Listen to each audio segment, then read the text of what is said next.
رات آدھی سے زیادہ بیت چکی تھی اور ماسی ارشاد بس اب سونے ہی والی تھی۔ وہ ویسے تو بہت ٹائم سے سو جایا کرتی تھی، لیکن آج نہ جانے کیا بات تھی کہ اسے نیند نہیں آ رہی تھی۔ شاید نیند نہ آنے کی اس کی جو وجہ تھی وہ بھی اس کے سامنے تھی۔ 3 ماہ کا کرایہ تھا جو کہ اس کے سر پر تھا، اور 3 ماہ کا کرایہ اس نے ادا کرنا تھا۔ اگر وہ 3 ماہ کا کرایہ ادا نہیں کرے گی تو یہ مکان جس میں وہ تقریباً 10 سال سے رہ رہی تھی، یہ مکان اس سے خالی کروا لیا جائے گا اور اس سے اپنا ٹھکانہ جو ہے وہ بدل کر کسی اور جگہ جانا پڑے گا۔ لیکن 10 سال سے یہاں رہتے ہوئے بہت سی واقفیت ہو گئی تھی اور بہت سے لوگوں کے ساتھ الیک سلیک ہو گئی تھی۔ وہ لوگ بھی کچھ امیر نہیں تھے، اسی کے جیسے تھے اور اسی کے جیسی حیثیت کے مالک تھے، اسی لیے یہ ان کو بھی نہیں کہہ سکتی تھی کہ اس کا 3 ماہ کا کرایہ وہ لوگ ادا کر دیں، کیونکہ وہ خود لوگ محنت مزدوری کر کے اپنے اپنے معاملات کو چلاتے تھے اور اپنے اپنے نظام کو سنبھالتے تھے، اس لیے ان کے اندر اتنی طاقت نہیں تھی کہ وہ اس کے حصے کا کرایہ ادا کر دیتے۔ وہ اپنا بال بچہ پتہ نہیں کس طریقے سے پال رہے تھے، لہٰذا اس لیے ماسی ارشاد کو کیونکہ پتہ تھا کہ تمام لوگ ہی جو ہے وہ تقریباً ایسی ہی پوزیشن میں ہیں، اس لیے اس نے کسی کے آگے بھی ہاتھ پھیلا کر کے بالکل کسی سے کوئی سوال نہیں کیا۔ سب سے بڑی بات یہ تھی کہ ان دنوں کوئی کیس بھی نہیں تھا جو کہ اس کے پاس آ رہا تھا، کیونکہ یہ ایک دائی تھی جو کہ دایا کا کام کرتی تھی، اور آج کل کوئی بھی ایسا کیس نہیں تھا جو کہ یہاں اڑوس پڑوس میں کسی کا ہوا ہو اور کسی لڑکی کو، کسی عورت کو اس کی ضرورت پڑی ہو۔ لہٰذا مائی ارشاد جو تھی وہ اب اس بات کو لے کر کے پریشان تھی۔ سارے علاقے کے لوگ اسے ماسی کہتے تھے اور یہ دایا کا کام کرتی تھی اور اپنے کام میں یہ بہت زیادہ مہارت رکھتی تھی۔ لوگ اپنا کسی قسم کا بھی مسئلہ ہوتا تھا وہ اس کے پاس لے کر کے جاتے تھے اور اپنی بچیوں کو، بہوؤں کو اس کے پاس لے کر کے جاتے تھے۔ یہ جو دیکھ کر کے بتا دیتی تھی، جیسا کہہ دیتی تھی، اللہ کے فضل و کرم سے ویسا ہی ہوتا تھا، یعنی اس کا اتنا تجربہ تھا کہ اس کو لوگ بڑا مانتے تھے۔ ہاسپٹل میں جا کر کے لوگ کسی کی رپورٹ کا شاید اتنا وہ یقین کریں یا نہ کریں، لیکن وہ جو بغیر رپورٹ کے صرف دیکھ کر کے بتا دیتی تھی اس کی بات کا یقین کر لیا کرتے تھے۔ یہ بھی ایک قدرتی صلاحیت تھی جو کہ اللہ کی طرف سے عطا کی گئی تھی اور یہ اس میں موجود تھی، اور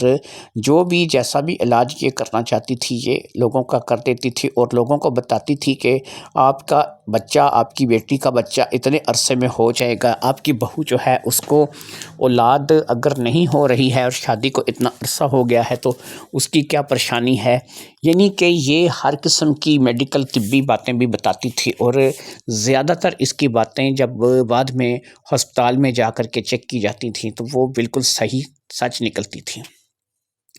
لیکن خود کے اپنے نصیب اس کے برے تھے۔ اس کی اپنی شادی کو 20 سال کا عرصہ گزر چکا تھا اور یہ 20 سال میں ابھی تک جو ہے صاحب اولاد نہیں تھی۔ اس کا شوہر بھی اب اس کی طرح بوڑھا ہو چکا تھا اور اس کی عمر بھی 50 سال کے لگ بھگ تھی، اس لیے اب اس نے امید چھوڑ دی تھی کہ یہ کبھی ماں بن سکے گی۔ اس نے کئی بار خود کو بھی چیک کیا تھا اور ایک دایا ہونے کے ناطے اس نے اس بات کا فیصلہ کیا تھا کہ یہ کبھی بھی زندگی میں ماں نہیں بن سکے گی اور اس کو اسی طریقے سے بانجھ کا بانجھ ہی رہنا پڑے گا۔ لہٰذا ان باتوں کے چلتے اب اس کا شوہر فضل دین بھی اس کے ساتھ سمجھوتا کر کے بیٹھ گیا تھا، اور اس نے بھی اس بات کو سمجھ لیا تھا کہ شاید وہ کبھی زندگی میں صاحب اولاد نہیں ہو سکے گا۔ یہ مکان بھی کرائے کا تھا اور یہ لوگ مزدوری کر کے اپنا پیٹ پالتے تھے۔ فضل دین صبح صبح منڈی چلا جایا کرتا تھا اور وہاں سے سبزی فروٹ وغیرہ لے کر کے آیا کرتا تھا، اور کچھ دہاڑی وہ منڈی میں بنا لیا کرتا تھا، جیسے کہ ٹوکری وغیرہ اٹھا کے یا پھل فروٹ لے کر کے اس کو تھوڑا سا زیادہ قیمت رکھ کے فروخت کر کے، تو یہاں سے وہ تھوڑی بہت اپنی آمدنی بنا لیا کرتا تھا اور باقی پھل سبزی جو بچ جاتی تھی وہ لے کر کے گھر آ جاتا تھا۔ اور ماسی ارشاد جو ہے یہ اپنے ہی گھر کی بیٹھک میں آگے ایک پھٹا سا لگا کر کے وہاں پر پھل اور سبزیاں لگا کر کے بیٹھ جاتی تھی۔ اس کے آنے کے بعد، یعنی فضل دین کے لوٹ آنے کے بعد، باقی کا کام اب ماسی ارشاد کا ہوتا تھا اور یہ سارا دن یہاں پر سبزیاں وغیرہ لگا کر کے بیٹھی رہتی تھی۔ یہاں کے لوگ اس سے پھل سبزیاں وغیرہ خریدتے تھے اور اپنی اپنی ضرورت پوری کرتے تھے۔ یہاں سے جو پیسے یہ کماتی تھی یہ بھی اپنی ہی شوہر کو دے دیتی تھی اور اسی طریقے سے دونوں کا گزر بسر ہوتا رہتا تھا۔ پچھلے کچھ دنوں میں ایسا ہوا تھا کہ کچھ پھل فروٹ لے کر کے جب اس کے شوہر نے ان کو فروخت کیا تھا تو منڈی میں ہی وہ پھل آدھے گلے سڑے نکلے تھے اور ان کی قیمت کچھ خاص نہیں ملی تھی، لہٰذا ان کی وجہ سے کافی نقصان اٹھانا پڑا تھا اور اس نقصان کی بھرپائی اس طریقے سے ہوئی تھی کہ ان لوگوں کو ایک وقت کی روٹی کھا کر کے دوسرے وقت کا فاقہ کرنا پڑ گیا تھا، یعنی حالات کی تنگی ان کے اوپر آ گئی تھی۔ اب حالات کی تنگی ان کے اوپر آ گئی تھی تو انہوں نے اس بات کا فیصلہ کر لیا تھا کہ ہم کوشش کریں گے کہ اس بار جو ہے اپنا 3 مہینے کا سر پہ چڑھا ہوا کرایہ کم از کم مکان مالک کو ضرور ادا کر دیں گے۔ مکان مالک شہر میں رہتا تھا اور صرف 1 مہینے بعد مکان کے کرائے کے لیے چکر لگاتا تھا۔ یہ اس کا کوئی اکلوتا مکان نہیں تھا، اسی جگہ اسی قصبے میں اس کے 8 سے 10 مکان تھے۔ اگر وہ ان سے کرایہ نہ بھی لیتا تو اس کا چلتا تھا، لیکن ظاہری بات ہے کہ اگر ہر مکان مالک اسی طریقے سے سوچنے لگے تو پھر بات کہاں کی کہاں پہنچ جائے۔ قصہ مختصر یہ جی کہ مکان مالک نے اب ان کو وارننگ دی تھی کہ 3 مہینے گزر چکے ہیں اور 3 مہینے کے بعد بھی اگر آپ لوگوں نے کرایہ ادا نہیں کیا تو آپ کو مکان خالی کرنا پڑے گا۔ بس میں اتنا کر سکتا ہوں کہ آپ لوگوں کو مکان خالی کرنے کے لیے مہلت دے دوں گا اور اس کے بعد آپ لوگ جیسے ہی آپ کے پاس کرایہ بنے گا آپ لوگ میرا کرایہ مجھے ادا کر دیں گے۔ فضل الدین اور ارشاد بی بی یعنی کہ ماسی ارشاد یہ بات اچھی طریقے سے جانتی تھی کہ اس مکان کو چھوڑ کر کے کوئی ایسا مکان نہیں ہے کہ جو فی الحال ان کو مل سکے گا، لہٰذا اسی پریشانی میں وہ تھی اور اس کو نیند نہیں آ رہی تھی اور رات آدھی سے زیادہ بیت چکی تھی۔ اسے اس بات کا بھی اندازہ تھا کہ مزید 2 گھنٹے کے اندر اس نے فضل الدین کو بھی اٹھانا تھا اور فضل الدین بھی فجر کے ٹائم جو ہے وہ منڈی کے لیے نکل جاتا۔ ظاہری بات ہے کہ اس نے بھی اپنی مزدوری کرنی تھی، مزدوری کر کے لائے گا تو گھر کا نظام چلے گا، ایسے تو گھر کا نظام چلنے سے رہا۔ لہٰذا اب وہ سوچ رہی تھی کیونکہ رات آدھی سے زیادہ ہو چکی ہے اور وہ سوئی بھی نہیں ہے تو کیوں نہ وہ ایسا کرے کہ مزید تھوڑا سا جاگ لے اور جیسے ہی وہ اپنے شوہر کو سبزی منڈی کے لیے روانہ کر دے گی اس کے بعد وہ سو جائے گی اور پھر جب اس کا شوہر دن میں کسی بھی وقت 9 بجے 10 بجے تک فارغ ہو کر کے منڈی سے واپس گھر آئے گا تو وہ اس کو استقبال کرے گی اور جو بھی پھل فروٹ سبزی لائے گا اس کو بیچے گی، اتنی دیر تک وہ سوتی رہے گی۔ اس بات کا سوچ کر کے وہ جاگ رہی تھی کہ چلو میں اپنے شوہر کو بیچ کر ہی ایک دم ہی جب اس کو فجر کو روانہ کروں گی تو اس کے بعد ہی میں سوؤں گی۔ یہ ساری باتیں اس نے سوچ لی تھیں، اس لیے اب اس نے بالکل سونے کا ارادہ ترک کر دیا تھا اور وہیں پر گھومتی پھرتی اپنا وقت گزار رہی تھی۔ یہ ایک کچا سا مکان تھا جس کے 2 کمرے تھے اور ایک کچن تھا اور اس کے بعد صحن ہی صحن تھا، صحن کافی بڑا تھا اور اس صحن میں 3 تو درخت لگے ہوئے تھے، لہٰذا اب وہ اسی صحن میں گھومتی پھر رہی تھی اور اسے اس چیز کا انتظار تھا کہ جیسے ہی فجر کی اذان ہوگی وہ اپنے شوہر کو اٹھا کر کے منڈی کے لیے روانہ کر دے گی کہ دروازے پر دستک کی آواز نے اسے اپنی طرف متوجہ کر لیا۔ دروازے پہ دستک جو ہوئی تھی یہ واقعی ہی اس وقت بڑی انہونی دستک تھی۔ اسے اندازہ نہیں تھا کہ اس وقت آدھی رات کے بعد کوئی شخص اس کے دروازے پر دستک دے گا، لیکن اسے اس بات کا اندازہ تھا کہ وہ ایک دائی ہے اور دائی کے کام میں اسے کبھی کبھار آدھی رات کو بھی کہیں جانا پڑتا تھا، لہٰذا اس نے اب آگے بڑھ کے فٹافٹ سے دروازے کی کنڈی کھولی تو سامنے ایک بالکل ہی اجنبی سا شخص کھڑا تھا۔ یہ شخص کافی صحت مند اور تند و مند لگتا تھا اور دکھنے میں بالکل ایک خوبصورت پٹھان لگتا تھا، ایسا لگتا تھا کہ یہ کوئی 6 ساڑھے 6 فٹ کا ہٹا کٹا پٹھان ہے۔ اس شخص کو کبھی بھی ماسی ارشاد نے یہاں پر اس گاؤں میں اس قصبے میں نہیں دیکھا تھا، اس لیے یہ اس کے لیے اجنبی تھا۔ اب ماسی ارشاد نے سوالیہ نظر سے اس کی طرف دیکھا تو اس نے کہا کہ ماسی جتنی جلدی ہو سکے میرے ساتھ چلو، میری بیوی بیمار ہے، اس کے بچہ ہونے والا ہے اور تم اس کام کے لیے مہارت رکھتی ہو تو امید ہے کہ تم ہمارے ساتھ چلو گی۔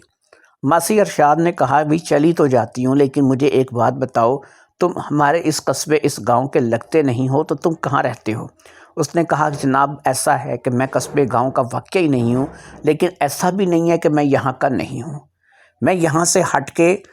اس قصبے اس گاؤں سے ہٹ کے جنگل کی طرف جو ہے رہتا ہوں اور میرا گھر وہاں پر ہے، لہٰذا آپ میرے ساتھ وہاں تک چلنا ہوگا اور آپ جو ہے وہ میرے ساتھ جنگل تک جائیں گی، جنگل میں میرا مکان ہے اور میں جنگل میں رہتا ہوں۔ ماسی ارشاد کو اس بات کا پتہ تھا کہ اس گاؤں کے ساتھ ہی ایک گھنا جنگل ہے اور اس جنگل میں آبادی نہیں ہے، کیونکہ ماسی ارشاد کئی مرتبہ اس جنگل سے گزر کر کے آئی تھی اور اس کی بچپن اس کی جوانی انہی علاقوں میں گزری تھی، اس لیے اس نے اس شخص کو کہا کہ تم کیوں جھوٹ بول رہے ہو، تو جس جنگل کے بارے میں تم بات کر رہے ہو وہاں پر تو کوئی گھر نہیں ہے، کوئی مکان نہیں ہے، لہٰذا میں جو ہے وہ تمہارے ساتھ کیوں چلوں۔ اب اس نے کہا کہ بھئی اگر تمہیں کسی قسم کا کوئی شک ہے تو تم میرے ساتھ اکیلی مت آؤ، تم ایسا کرو کہ اپنے شوہر کو بھی ساتھ لے لو، باقی میں تمہیں یہ بتا دوں کہ یہ ضروری نہیں ہے کہ ہر جگہ تم نے دیکھ رکھی ہو، اس جنگل میں باقاعدہ سے ہمارا مکان موجود ہے اور میری بیوی جو ہے اس وقت درد سے تڑپ رہی ہے، میں اسے تڑپتا چھوڑ کر آیا ہوں، امید ہے کہ تم ہماری مدد کرو گی اور ہمارے ساتھ چلو گی۔ اب ماسی ارشاد نے سوچا کہ مجھے فضل الدین کو اٹھا دینا چاہیے اور اس سے بات کرنی چاہیے، لہٰذا اب اس نے فضل الدین کو جا کر اس کی چارپائی سے ہلا کر کے اٹھایا اور اسے بات بتا دی۔ فضل الدین نے بھی کہا کہ پل یہ لو کہ تو دائی ہے اور یہ تیرا کام ہے، تجھے جانا چاہیے، اور جہاں تک مکان کا تعلق ہے جس جنگل کا یہ بندہ بتا رہا ہے، میں نے اس جنگل میں مکان دیکھا ہے اور وہ گزرتے ہوئے میری نظر اس مکان پہ پڑی تھی، وہ ایک بڑا عالیشان مکان ہے جو کہ جنگل کے بیچوں بیچ میں بنا ہوا ہے، تو یہ بات جو تو کہہ رہی ہے کہ ادھر کوئی مکان نہیں ہے، یہ تیری بات غلط ہے، وہ بندہ صحیح کہہ رہا ہے کہ ادھر جنگل میں مکان ہے۔ اب شوہر سے بات کرنے کے بعد ماسی ارشاد کو اس بات کا اطمینان ہو گیا کہ اگر واقعی میں ادھر مکان ہے اور یہ شخص وہاں سے آیا ہے تو واقعی یہ جو بھی کہہ رہا ہے سچ کہہ رہا ہے۔ پھر یہ آدھی رات کو 2-2:30 بجے کسی کے گھر میں آ کے دروازہ کھٹکھٹا کے کون کسی کو جو ہے وہ ایسی کوئی بات کرتا ہے، لہٰذا مجبور ہے تو آیا ہے۔ ویسے بھی پریشانی اس شخص کے چہرے سے عیاں تھی، ایسا لگ رہا تھا کہ وہ شخص بے حد پریشان ہے، لہٰذا ماسی ارشاد نے کہا کہ ٹھیک ہے میں جو ہے تمہارے ساتھ چلتی ہوں۔ فضل الدین اب کیونکہ اٹھ گیا تھا اس لیے اب اس کا سونے کا کوئی ارادہ نہیں تھا، اس نے منڈی نکل جانا تھا اور اب وہ باقی کا وقت اسی طریقے سے جاگ کر گزارنا چاہتا تھا۔ 4 بجے کے قریب تو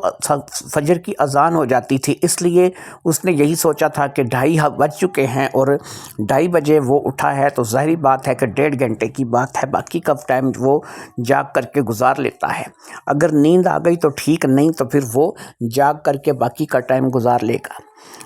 اسی طریقے سے وہ اپنی چارپائی پر لیٹ تو گیا لیکن اسے نیند نہیں آ رہی تھی۔ ادھر ماسی ارشاد نے اپنا برقع پہنا اور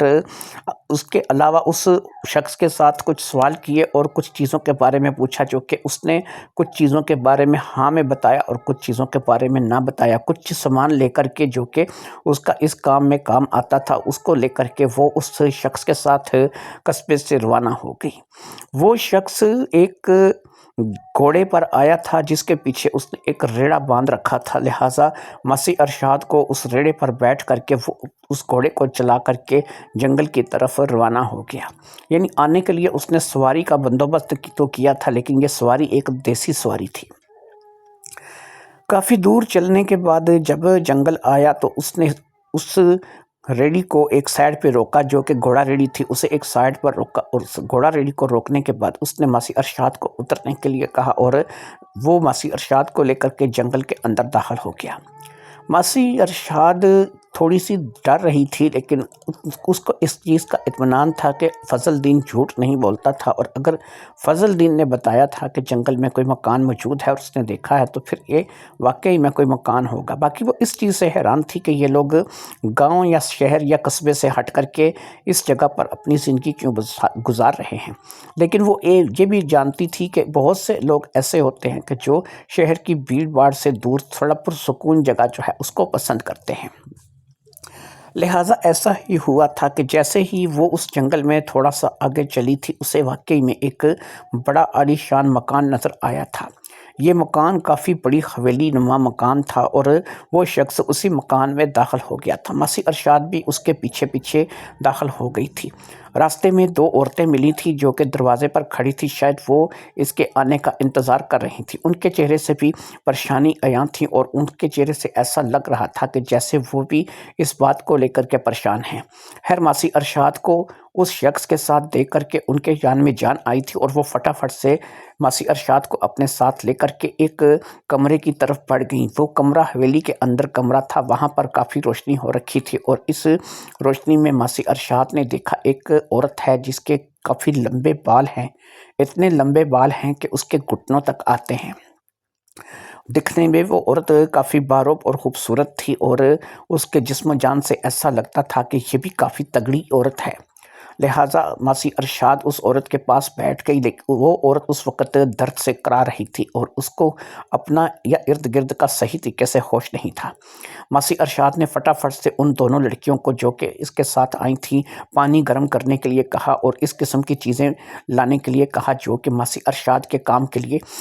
زیادہ ضروری تھی۔ لہٰذا ماسی ارشاد نے آگے بڑھ کر کے اسے اچھی طریقے سے دیکھا اور مطمئن انداز میں سر ہلا دیا۔ اس کا شوہر شاید جو لے کر کے آیا تھا وہ شوہر تھا، وہ باہر ہی رہ گیا تھا، لہٰذا اب وہ اندر نہیں تھا۔ ان میں سے ایک لڑکی کی طرف دیکھ کر کے ماسی ارشاد نے کہا کہ یہ واقعی میں اب اس کا وقت جو ہے وہ پورا ہو چکا ہے اور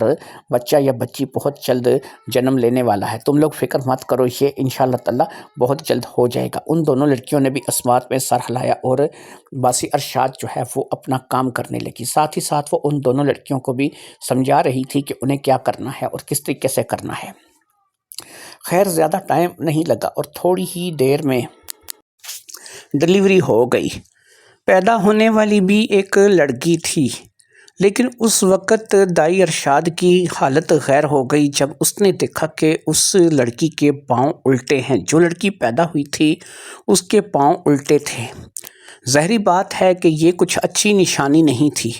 ماسی ارشاد نے اس بات کا سن رکھا تھا کہ الٹے پاؤں والی جو ہوتی ہے وہ چڑیل ہوتی ہے اور یہ چڑیل ہوتی ہے جس کے پاؤں الٹے ہوتے ہیں۔ اب اس نے نہ چاہتے ہوئے بھی ان دونوں لڑکیوں کی طرف دیکھا، خاص طور پر ان کے پاؤں کی طرف کہ جو لڑکیاں اس کی اس کام میں مدد کروا رہی تھیں۔ ان دونوں لڑکیوں کے پاؤں بھی باقاعدہ الٹے تھے اور یہ لڑکیاں بھی الٹے پاؤں کی مالک تھیں۔ جس عورت کی ڈلیوری ابھی تھوڑی دیر پہلے ماسی ارشاد نے کرائی تھی، اس عورت کے پاؤں پہ بھی اب اس نے غور کیا تو وہ پاؤں بھی ٹیڑھے تھے، یعنی کہ وہ پاؤں بھی الٹے تھے۔ سچویشن کو سمجھنے میں مائی ارشاد کو جو ہے وہ زیادہ دیر نہیں لگی اور وہ بڑے اچھے طریقے سے سمجھ گئی کہ وہ جن کی ڈلیوری کرانے کے لیے آئی ہے یا جن کے ہاں آئی ہے وہ کوئی عورت نہیں ہے بلکہ وہ ایک چڑیل ہے جو کہ ویرانے میں رہتی ہے۔ اب اس کے اندر ہمت نہیں تھی کہ وہ ان سے کچھ پیسے کا مطالبہ کرے یا کوئی اور بات کہے۔ غنیمت وہ اس بات میں سمجھ رہی تھی کہ بس اسے زندہ گھر پہنچا دیا جائے تو یہ بہت بڑی غنیمت ہوگی۔ وہ اندر سے ڈر رہی تھی لیکن اپنے ڈر کو ظاہر نہیں کر رہی تھی۔ لہٰذا ڈلیوری ہو چکی تھی اور اب اس نے بچے کو نہلا دہلا کر باقاعدہ ایک کپڑے میں لپیٹ دیا تھا۔ اس کے بعد اس نے اجازت چاہی اور ان لوگوں کو کہا کہ مجھے جہاں سے لے کر کے آئے ہو مجھے وہیں چھوڑ آؤ، آپ لوگوں کا کام ہو گیا ہے۔ جب وہ باہر آئی تو وہاں سے اس نے دیکھا کہ وہی شخص جو کہ اسے گھوڑا ریڑھی پہ لے کر کے آیا تھا وہاں پر کھڑا تھا۔ اس شخص نے اسے دوبارہ سے اپنے ساتھ گھوڑا ریڑھی پہ بٹھایا اور اس سے لے کر کے گاؤں کی طرف روانہ ہو گیا۔ جب وہ اپنے گاؤں میں پہنچی تو اس نے گاؤں میں داخل ہوتے ہی اس شخص کو واپس جانے کے لیے کہا اور اس نے کہا کہ باقی میں خود پیدل چلی جاؤں گی۔ لہٰذا اس شخص نے کہا کہ ٹھیک ہے، ویسے میں آپ کو کہتی تو میں گھر تک چھوڑ آتا، آپ نے ہماری اس حالت میں بڑی مدد کی ہے، لہٰذا اگر آپ خود اپنی مرضی سے آگے جانا چاہتی ہیں تو مجھے اس بات پہ کوئی اعتراض نہیں ہے۔ مائی ارشاد نے کہا کہ نہیں آپ لوگ جاؤ، جو ہے مجھے جو ہے وہ میں اکیلی یہاں سے گھر چلی جاؤں گی۔ چلتے وقت اس شخص نے ایک تھیلی جس میں کوئلے بھرے ہوئے تھے وہ ماسی ارشاد کو دی اور اس نے کہا کہ یہ میری طرف سے رکھ لیجئے۔ ماسی ارشاد نے دیکھا تو اس کے اندر کوئلے تھے اور وہ ایک چھوٹا سا شاپر بیگ تھا جس کے اندر باقاعدہ اس نے کوئلوں کو دیکھ لیا تھا۔ اس نے کوئی بات کیے بغیر ان کوئلوں کو لے لیا اور کوئلے لے کر کے وہ اپنے گھر آ گئی۔ گھر جب وہ پہنچی تو اس وقت تک فضل الدین کام پر جا چکا تھا اور وہ گھر پہنچ چکی تھی۔ اب وہ بہت تھک چکی تھی اور اسے جگراتا بھی تھا، لہٰذا سونا اس کا حق بنتا تھا۔ وہ اپنے بستر پر لیٹی اور پھر لیٹتے ہی سو گئی۔ صبح جب اس کی آنکھ کھلی تو ابھی تک فضل الدین کام سے واپس نہیں آیا تھا۔ جس جگہ پر اس نے ان کوئلوں کا پیکٹ پھینکا تھا اس جگہ پر اسے عجیب سی روشنی محسوس ہو رہی تھی۔ وہ کوئلوں کا پیکٹ جو کہ اس نے پھینکا تھا ایسا لگتا تھا کہ بہت زیادہ چمک رہا ہے اور اس کے اندر سے ایک عجیب سی روشنی کی لہر نکل کر کے باہر آ رہی ہے۔ وہ اس بات کو پریشان تھی کہ اس کوئلوں کے پیکٹ میں یہ ایسی کیا چیز ہے کہ جس کی وجہ سے اس میں روشنی ہو رہی ہے اور یہ روشنی جو ہے وہ نکل کر کے باہر آ رہی ہے۔ اب وہ اس پیکٹ کی طرف بڑھی جو کہ اس نے ایک کمرے میں پھینک دیا تھا اور بالکل لاپرواہی سے اس نے رات کو سونے سے پہلے اس کو پھینک دیا تھا۔ اب اس نے اس پیکٹ کو کھولا تو اس دنگ رہ گئی۔ اندر بہت ہی زیادہ قیمتی جواہرات تھے جو کہ چمک رہے تھے، اور یہ تھیلی جو تھی قیمتی جواہرات سے بھری ہوئی تھی۔ وہ تو ان چیزوں کو دیکھ کر کے حیران رہ گئی۔ ہر چیز ایسی تھی کہ جیسے وہ چمک رہی تھی۔ کچھ سونے کی ڈلیاں تھیں، کچھ ہیرے جواہرات لگتے تھے۔ ایسا لگتا تھا کہ یہ واقعی ایک کوئی بڑا ہی انمول خزانہ ہے جو کہ ان کے ہاتھ لگا ہے۔ ابھی وہ اسی شش و پنج میں تھی اور انہی باتوں کے بارے میں سوچ رہی تھی کہ فضل الدین بھی گھر واپس آ گیا۔ فضل الدین جب گھر واپس آیا تو اس نے ماسی ارشاد کے یعنی اپنی بیگم کے ہاتھ میں ہیرے جواہرات اور سونا دیکھا تو وہ بھی اس کی آنکھیں بھی پھٹی کی پھٹی رہ گئیں۔ اس نے آگے بڑھ کر کے ارشاد سے پوچھا کہ یہ کیا معاملہ ہے؟ تو ماسی ارشاد نے اسے بتایا کہ جہاں مجھے رات کو لے کر جایا گیا تھا انہوں نے مجھے کوئلوں سے بھری ایک تھیلی دی تھی جسے میں نے گھر لا کر کے لاپرواہی سے پھینک دیا تھا، لیکن اب جب میں نے اس تھیلی کو صبح اٹھایا ہے تو یہ اس میں سے نکلا ہے۔ یہاں پر کوئی بھی کوئلہ نہیں ہے، یہ تو کوئی چمکدار ہیرے جواہرات اور سونا ہے۔ فضل الدین نے کہا کہ تمہیں کہاں لے کر کے جایا گیا تھا؟ تو اب ماسی ارشاد نے ساری بات بتا دی اور اس نے یہ بھی بتا دیا کہ میں نے جس کی ڈلیوری کروائی ہے وہ کوئی انسان نہیں تھی بلکہ وہ ایک چڑیل تھی جس کی میں نے ڈلیوری کروائی ہے، اور میں ایک چڑیل کی ڈلیوری کروا کر کے آئی ہوں۔ اس بات کو سن کر کے فضل الدین نے اس بات میں سر ہلایا اور اس نے کہا کہ ہو نہ ہو تم ان کی مدد جو کرنے کے لیے آدھی رات کو گئی ہو تو اس چیز کا انہوں نے تمہیں انعام دیا ہے اور یہ ان کی طرف سے تمہارے لیے انعام ہے۔ اب ایسا ہے کہ جتنی جلدی ہو سکے ہم دونوں شہر جاتے ہیں اور شہر جا کر کے پتہ کرتے ہیں کہ یہ چیزیں کتنی قیمتی ہیں اور ان کو کیسے کس جگہ کس شخص کے پاس سے بیچا جا سکتا ہے۔ اب ظاہری بات ہے کہ وہ اپنی تھکاوٹ بھول گیا تھا، اپنے معاملات کو بھول گیا تھا۔ اسے اس بات کا پتہ چل گیا تھا کہ ایک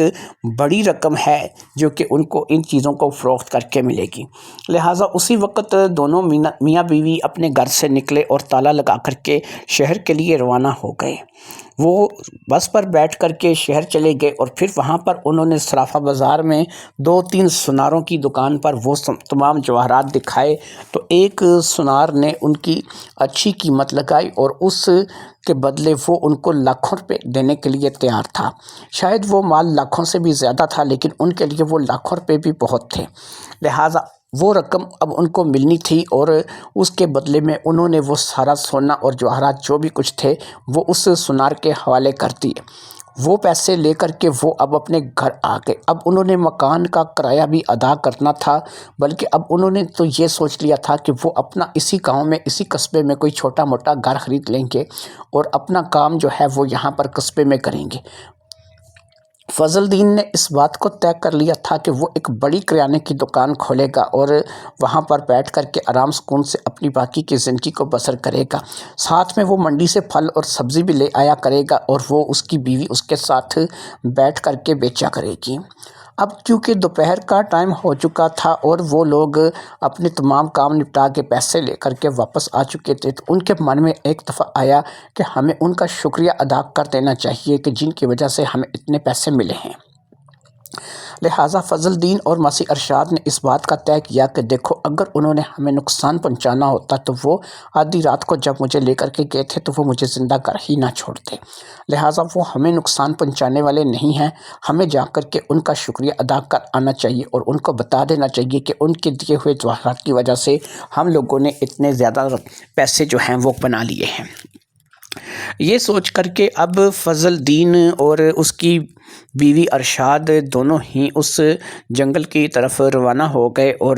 ارشاد کو بڑی اچھے طریقے سے پتہ تھا کہ کہاں پر لا کر کے اس گھوڑا گاڑی کو کھڑا کیا گیا تھا اور اس کے بعد وہ کہاں لے کر کے گیا تھا اور کہاں پر وہ حویلی تھی، لہٰذا دونوں ہی جنگل میں آگے تھے اور دونوں نے جنگل میں پہنچ کر کے بالکل اسی جگہ پر آ کر کے رک کے جہاں پر رات کو گھوڑا گاڑی آ کر کے رکی تھی۔ اب وہ گھوڑا گاڑی والی جگہ پر آ چکے تھے اور اب گھر جو ہے وہ زیادہ دور نہیں رہ گیا تھا، اب یہاں سے گھنا جنگل شروع ہوتا تھا اور دونوں ہی میاں بیوی گھنے جنگل میں داخل ہو گئے۔ وہ ان کا شکریہ ادا کرنا چاہتے تھے، ان سے مل کر ان کو بتانا چاہتے تھے کہ ان لوگوں نے ان کے لیے کتنی بڑی مدد کی ہے، لہٰذا وہ ان کو ساتھ دونوں ہی ایک دوسرے کے ساتھ چلتے ہوئے آگے بڑھتے چلے جا رہے تھے۔ پھر وہ اس جگہ پر پہنچ گئے کہ جہاں پر وہ حویلی تھی اور جہاں پر وہ دو لڑکیوں نے مسیح ارشاد کو دیکھا تھا اور مسیح ارشاد کو لے کر کے اندر چلی گئی تھیں اور پھر مسیح ارشاد نے ڈیلیوری کروائی تھی اور واپس آ گئی تھی، لیکن یہاں پر تو حویلی کے کھنڈرات تھے، صرف نشان تھے موجود تھے، ایسا لگتا تھا کہ وہاں پر صرف کھنڈرات ہی کھنڈرات ہیں، وہاں پر ایسا گرے ہوئے کمرے تھے، گرا ہوا مکان تھا کہ لگتا تھا کہ یہ حویلی جو ہے یہ کبھی آباد رہی ہوگی، کبھی یہ حویلی رہی ہوگی، لیکن اس وقت اس حویلی کی حالت ایسی تھی کہ یہاں پر کچھ بھی موجود نہیں تھا۔ وہ وہاں پر کافی دیر تک گھومتے پھرتے رہے لیکن کوئی بھی شخص نہیں تھا کہ جو اس جگہ پر ہوتا یا ان کے ساتھ بات چیت کرتا۔ اب وہ لوگ واپسی کے لیے چل پڑے، ان کے خیال میں یہی تھا کہ اگر یہ لوگ یہاں پر تھے تو صرف رات کو تھے اور اب یہ نہیں ہیں۔ اب مسیح ارشاد کہہ رہی تھی کہ میں نہ کہتی تھی کہ جنگل کے اندر کوئی مکان نہیں ہے، تو فضل الدین کہنے لگا کہ میں بھی تو کہتا تھا کہ جنگل کے اندر مکان ہے، مطلب یہ کہ مکان رات میں ہوتا ہے اور دن میں یہ کھنڈر ہوتا ہے۔ بہرحال اب رات میں تو ہم دونوں جو ہے وہ یہاں آنے سے رہے، جس کام کی غرض سے ہم لوگ یہاں آئے تھے کہ ان لوگوں کا شکریہ ادا کر دیں، وہ بھی ظاہری بات ہے کہ اگر یہ لوگ ہمیں دیکھ یا سن رہے ہوں گے تو ہمارا شکریہ ان لوگوں تک پہنچ چکا ہوگا۔ لہٰذا دونوں میاں بیوی واپسی کا سفر کیا اور پھر اپنے گاؤں واپس آ گئے۔ یہاں پر آ کر کے انہوں نے دنوں میں ہی ایک مکان کا سودا کیا اور اس مکان کو لے لیا، اپنا گھر جو تھا اس کا کرایہ بھی دے دیا اور اپنے حالات کو اچھا کر کے رہنے لگے۔ ایک بڑی دکان تھی جو کہ دکان بھی بنا لی گئی تھی اور دکان پہ دونوں جو ہے وہ اچھا خاصا اب کمانے بھی لگے تھے، دونوں کے حالات کافی اچھے ہو گئے تھے۔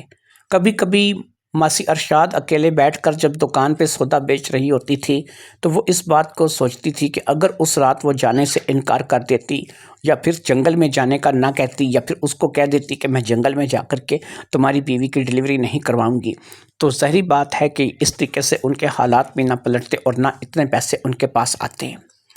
ظاہری بات ہے کہ فضل الدین نے جو اس رات مشورہ دیا تھا وہ ان کے لیے کارآمد ثابت ہوا تھا، اور فضل الدین کا مشورہ یہی تھا کہ تمہیں جانا چاہیے، کسی کی مصیبت ہے۔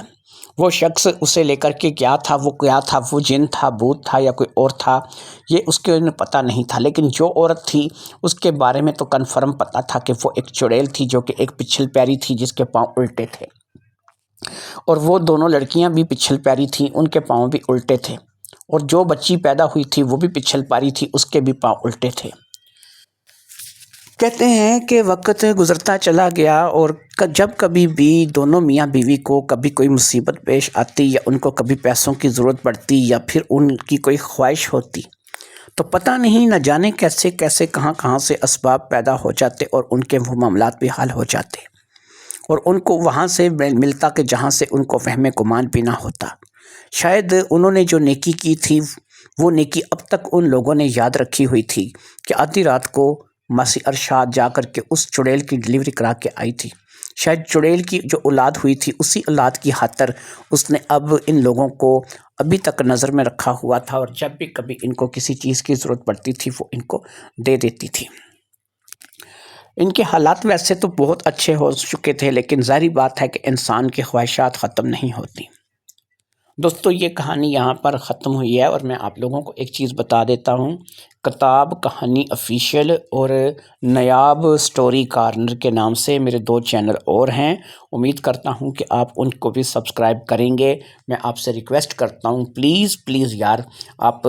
کتاب کہانی آفیشیل اور نیاب سٹوری کارنر لکھ کے سرچ کریں۔ بڑی اچھی آپ کو معاشرتی کہانیاں سننے کو ملیں گی، اور بڑے اچھے موضوعات پہ آپ کو کہانیاں سننے کو ملیں گی۔ امید ہے کہ آپ کو آج کی کہانی پسند آئی ہوگی۔ یہ کہانی میری والدہ نے مجھے سنائی تھی، یہ ایک سچا واقعہ ہے جو کہ